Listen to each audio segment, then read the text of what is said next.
la paix et la grâce de notre Sauveur Jésus-Christ soient avec vous tous. Amen. Vous êtes priés de bien vouloir mettre debout pour la convocation du jour.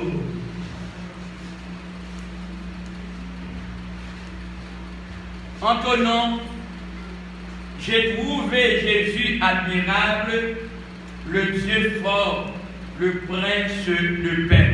Les paroles du numéro 26, gloire à l'agneau.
l'épître de Philippiens, chapitre 2. Philippiens, chapitre 2, du verset 1er au verset 18e.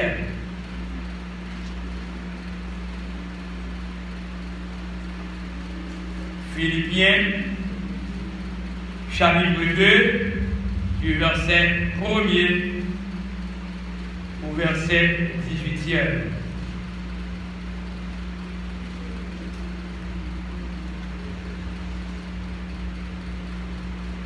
On dit, si donc il y a quelque consolation en Christ, s'il y a quelque soulagement dans la charité, s'il y a quelque union d'esprit, s'il y a quelque compassion et quelque miséricorde, rendez ma joie parfaite, ayant un même sentiment, un même amour, une même âme, une même pensée.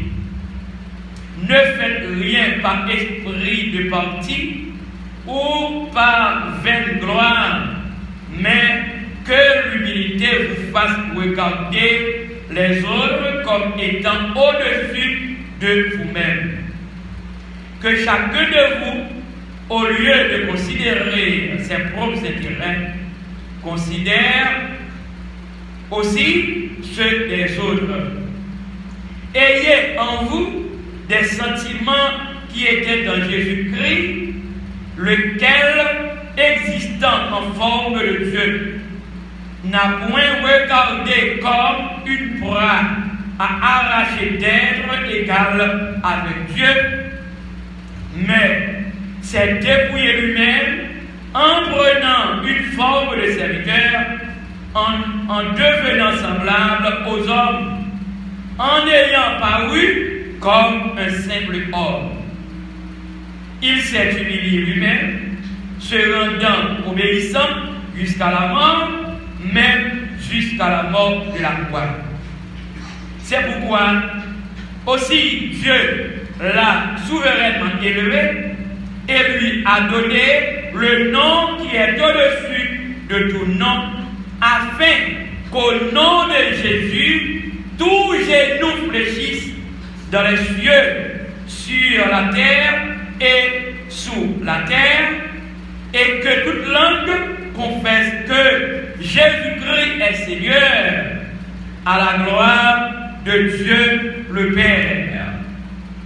Ainsi, mes bien-aimés, comme vous avez toujours obéi, travaillez à votre salut avec crainte et tremblement, non seulement comme en ma présence, mais bien plus encore manifeste maintenant que je suis absent, car c'est Dieu qui produit en vous le vouloir et le faire selon son bon plaisir. Faites toutes choses sans murmure ni hésitation, afin que vous soyez irréprochables et purs, des enfants de Dieu irréprochables, non irrépréhensibles de préférence, au milieu d'une génération perverse et corrompue, parmi laquelle vous brillez comme des flambeaux dans le monde, portant la parole de vie, et pourrez me glorifier au jour de Christ, de n'avoir pas couru en vain, ni travaillé en vain. Et même si je sers de libation pour le sacrifice et pour le service de votre foi, je m'en réjouis et je me réjouis avec vous tous. Vous aussi, réjouissez-vous de même et réjouissez-vous avec moi. Parole de notre Dieu. Prions le Seigneur, chers amis. Adorable Père Céleste, Dieu de paix, Dieu réel, Dieu créateur de toutes les choses, le souverain des cieux, le Dieu immuable, le Dieu hors pair. Nous devons te remercier, ou du moins nous venons de t'apporter une multitude de gratitude pour tes multiples bienfaits envers nous. Ce matin, nous sommes réunis en cet endroit en vue de te remercier, en vue de te glorifier, de t'adorer, de te magnifier en ton nom seul, un nom au Père par-dessus de tous les dieux. Père, nous ne pouvons rester indifférents, nous ne pouvons rester immobiles, la bouche fermée, toujours pas, même une seconde. Mais nous devons chaque seconde te remercier, te louer pour ton nom, qui est ton nom, qui est un nom souverain, un nom par-dessus de tous les dieux. Père, merci pour ce grand privilège à nul autre pareil. Merci pour cette grande opportunité que tu nous donnes ce matin, le premier jour de cette semaine. De même manière, les premiers chrétiens avaient l'habitude de réunir dans un endroit spécial pour adorer Dieu comme seul maître et Seigneur dans leur vie. Et dans cette même manière, nous sommes réunis ce matin d'ordinaire en cet endroit en vue de rehausser le drapeau de Jésus-Christ, notre Sauveur et Maître. Père, nous te demandons du pardon pour nos erreurs, pour nos culpabilités, pour dans les fautes cachées, nos devoirs. Tu nous connais entièrement. Tu nous domines chaque seconde, chaque minute, à tout moment. La seule chose, nous devons repasser notre vie à la manière de David, ton serviteur, qui était en train de conscientiser de son état. J'ai péché, qu'on n'est pas seul, et j'ai fait ce qui est mal à tes yeux, en sorte que tu seras vu de ta sentence sans reproche dans ton jugement. Seigneur, nous aimerions vivre pour toi et pour toi seul, de manière agréable, de manière conforme à ta vérité. Avec la chair de le sang, nous ne pouvons rien faire. Mais la seule chose, nous devons laisser le Saint-Esprit de Dieu nous dirige. Père, tout ce que nous allons faire en ce service de ce matin, c'est pour ta gloire et pour ton honneur. Accepte-nous dans le nom précieux de Christ Jésus, notre Sauveur, qui vit et qui règne dès maintenant au céleste. Amen. Notre Père qui est aux cieux, que ton nom soit sanctifié, que ton règne vienne, que ta volonté soit faite sur la terre comme au ciel. Donne-nous aujourd'hui notre pain quotidien. Pardonne-nous nos offenses, comme nous aussi nous pardonnons à ceux qui nous ont offensés. Ne nous induis pas cette tentation, mais délivre-nous du malin, car c'est à toi qu'appartiennent le règne, la puissance et la gloire. Amen.